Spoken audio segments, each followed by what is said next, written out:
Hello, and welcome to the University of Suffolk Business Engagement Podcast. I'm Gemma Matten, and today we're talking about the Digital Technology Solutions Level 6 Apprenticeship, specifically the Network Engineer pathway and how it supports businesses in developing future digital talent. I'm delighted to be joined by Dr Kakia Chatsiou, who leads the programme here at the University of Suffolk. Kakia, thank you for joining me today. Oh, thanks, Gemma. It's lovely to be here and have the opportunity to talk about the course. To start off, could you tell us a little bit about the Digital Technology Solutions Apprenticeship and who the Network Engineer pathway is designed for? Sure, of course. So the Digital Technology Solutions Level 6 Apprenticeship is a degree-level apprenticeship that combines academic study with real workplace experience. We've been delivering this program since 2017. We have a very well-established approach and long experience supporting both apprentices and employers. The Network Engineer pathway of the apprenticeship is designed for people who want to specialize in digital infrastructure, whether they are early in their IT career or later on in their career in some respects.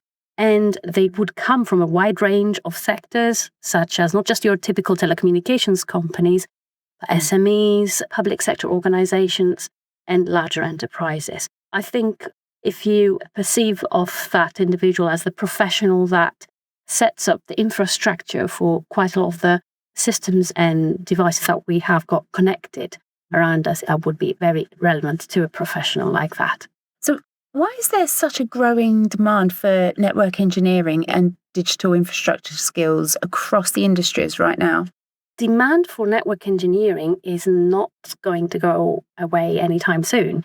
So if we think about our past and project into the future, all we'll be getting is more and more devices that need to be connected, more and more sensors that all need to be connected in the same kind of way, and to be able to talk to each other and get extra services or extra products that we could be using. So a network engineer is the person that would build the infrastructure, maintain it, and would also know how to, for example, look at the problems of the future. That's more speed, quicker things, and would be the one that would be envisaging the networks and the connectivity of the future. At the same time, there's a very big element of security and cybersecurity, and the need to make sure that that infrastructure is solid and is safe and secure for everybody. Network engineers don't just do network engineering. Network engineers will know a lot about software and a lot about cyber at the same time as knowing how to build these things physically. Fabulous. So one of the earlier modules is computing fundamentals and operating systems. So what core knowledge does this give apprentices, and why is it important for someone entering the networking field to have this? Very good question. So this module provides the essential foundation for the rest of the program. So not only do apprentices develop a very clear understanding of how computers work and the different systems and all the different parts of it, they also look at, like, from hardware to operating systems to software. They look at all levels to security. So this is essential for network engineers because not only will they be asked to play with and configure hardware and need to be able to configure how this works by installing an operating system or getting the software on it running. Also, they need to make sure how they secure it. And more these days we get to hear about AI. They will be the ones envisaging and imagining how these systems will be doing things automatically in a very quick way. So what particular understanding do apprentices gain from the Introduction to Networking module? So that would be a very important module in their first year of the degree. This is where they would really begin to connect the theory that maybe they have done up to that point in previous modules with hands-on practice. So they would learn core concepts in networking, such as IP addressing, routing, switching, protocols, network models. I know these might all be strange words to some of the listeners of the podcast. Please come and we can teach you all that. But the most important thing is the practical work and the scenarios. So they won't just be hearing about these concepts in an abstract way and learning how they work. They'll be practicing them and learning them by doing stuff. So it's very practically oriented. So they would do things like diagnosing faults. They'll be doing things like exploring different configuration options and how the different configuration options will impact performance. And things like, of course, I keep mentioning security, very important in that space, but also how can we make sure that they withstand their resilient system. So if something goes wrong, there's a backup, there's an alternative way because for the modern day user, they don't really want to be not connected. They want to be connected all the time. Yes. So what happens behind the scenes and how that is achieved, users do not really care. So the network engineer is the person that will put all these things in place and these fail safes. So essentially, if something goes wrong, we can capture it, correct it on the spot, so the whole system seems very resilient and feels very resilient for the user. It's now such a major focus for organisations. How does the foundations of programming and cybersecurity module help apprentices develop both technical and security awareness skills? So remember when I said network engineers are not just about networks? This is essentially the module that will get them up to speed with concepts around programming and around cybersecurity. So essentially, it's the bridging module that will give them the reality of some of the modern networking engineering skills, where you have programming, scripting, automation, security awareness. All of that is very important. So we would explore things like essential security, cybersecurity principles, information security principles. We would explore concepts such as mitigating threats, responsibility of the professional, and how the network engineer can actually be an active part of that security cycle and safeguarding the systems, but also getting them to get a feel for how these attacks occur and what kinds of attacks are specific to specific parts of the network. So we feel that by having this module there, it complements everything else in a very nice way, because then the apprentices will understand the relationship between the hardware, the practical switching and getting the cables in and out, also the automation and the security, which is really the future of where we're heading next. Absolutely. So how important is it for network engineers today to understand automation, programming, and cybersecurity alongside traditional networking skills? I think it is very important. I think the traditional skills remain very important. Knowing and understanding how a network works and also being able to translate that knowledge across different types of networks is very important. These days, we don't just look at connecting to the internet, connecting locally on premises, got mobile internet connection. We will see in the future different kinds of connectivity. Maybe the internet runs through satellites. There's nothing terrestrial anymore, or maybe it works through messages sent through undersea infrastructure. So the understanding of automation and cybersecurity is very important because it allows them to manage that infrastructure in an effective way. They don't always need to be there on it, monitoring. Tools would do that with them, helping them, so that they can actually have a bigger picture, a bigger view of what the whole of the system that they have set up looks like. So the cybersecurity part will ensure that the networks are designed, the networks are maintained in protection from the start. So by design, security is there. And of course, they would not only know their profession really well, how to do the hardware and how to do the configuration, they will be in a position to interact and work with other professionals like software engineers and cybersecurity experts in that domain. So they'd be good translators, good bridges between and across the specializations. So alongside the technical learning, the programme also focuses on project management and professional development. So why is it important for apprentices to build those wider workplace and communication skills as well? It will be a strange fact to quote here that no job, no role exists that doesn't involve communication. We need to be good communicators no matter what.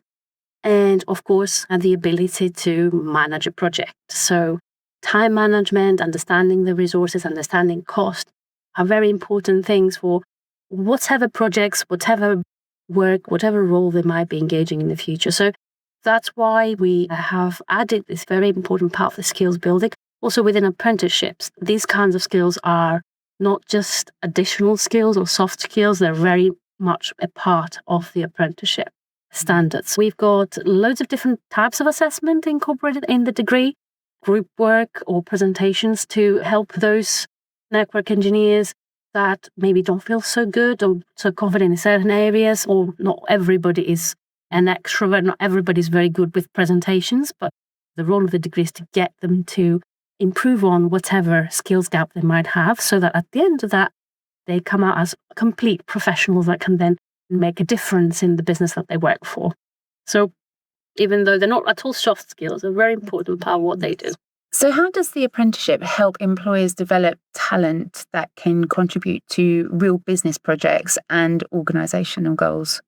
With apprenticeships generally, not just specifically to DTS, the focus is very much on not just developing the individual, but developing the individual's skills within the workplace. So the apprentice and, of course, the employer will have the opportunity to decide on areas of interest. For example, some of the modules will allow the network engineers to choose specific scenarios or projects depending on the work that they might be conducting at the workplace and bring that to the classroom. Now, there's always opportunity for presenting work that's relevant to your workplace.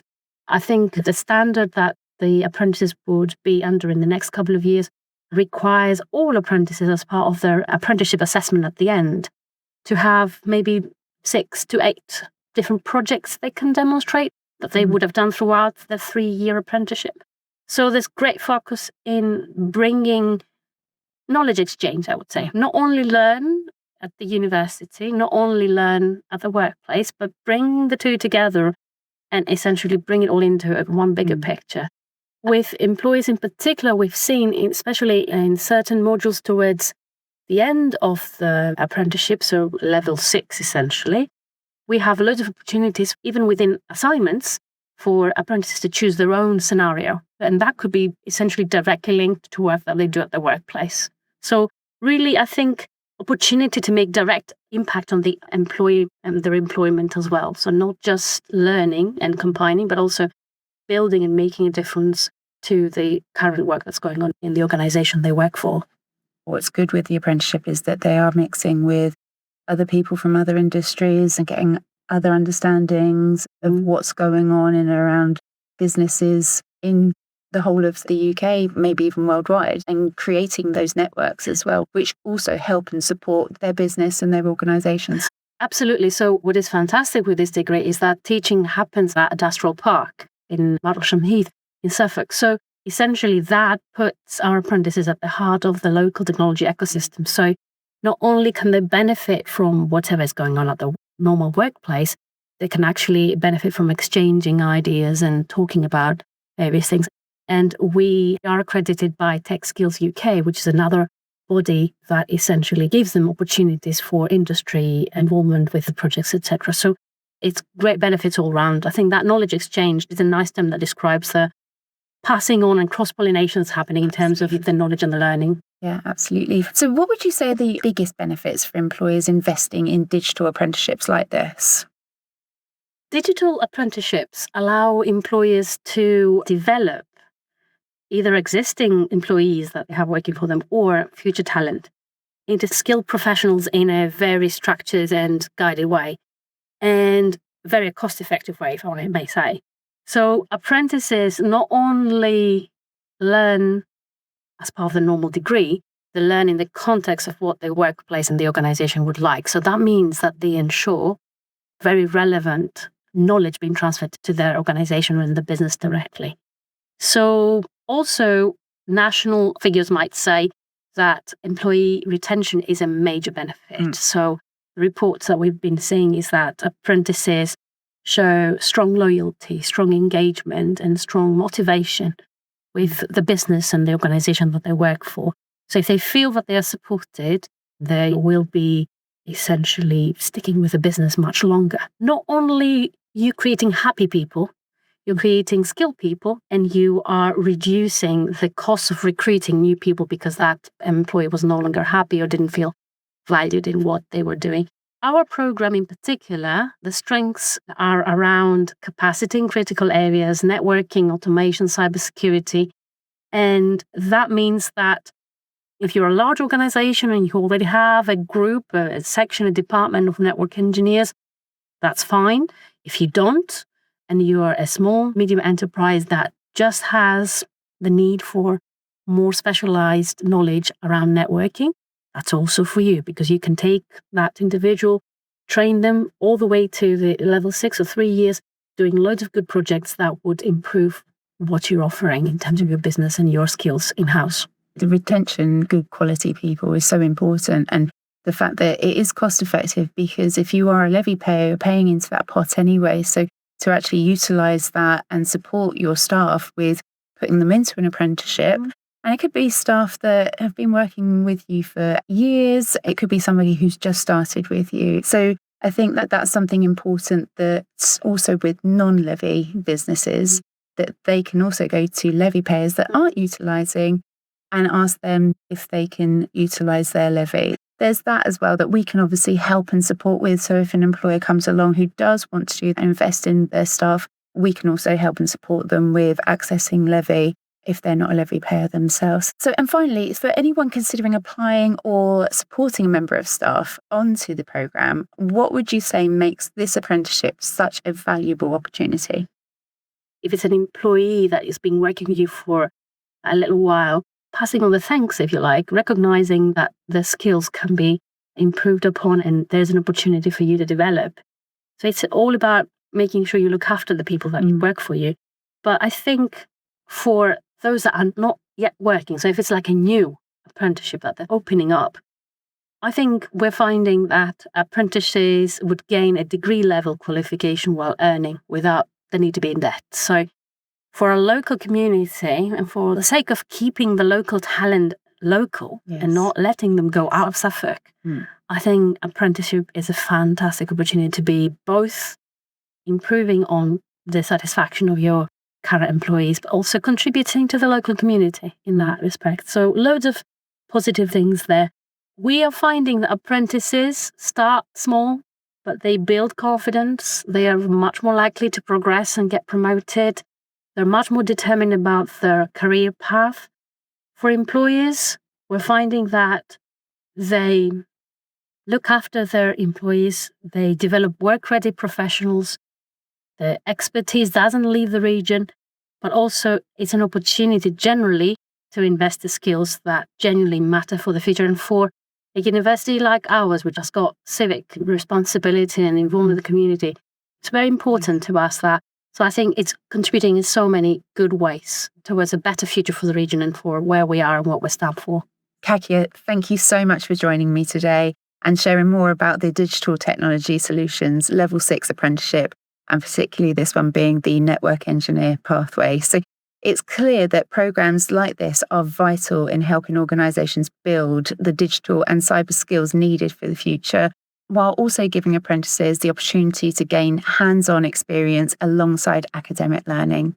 If you'd like to find out more about the apprenticeship or how the University of Suffolk can support your organisation, please click on the link at the end of the podcast, or you can get in touch with our business engagement team. Thank you for listening, and we'll see you next time on the University of Suffolk Business Engagement Podcast.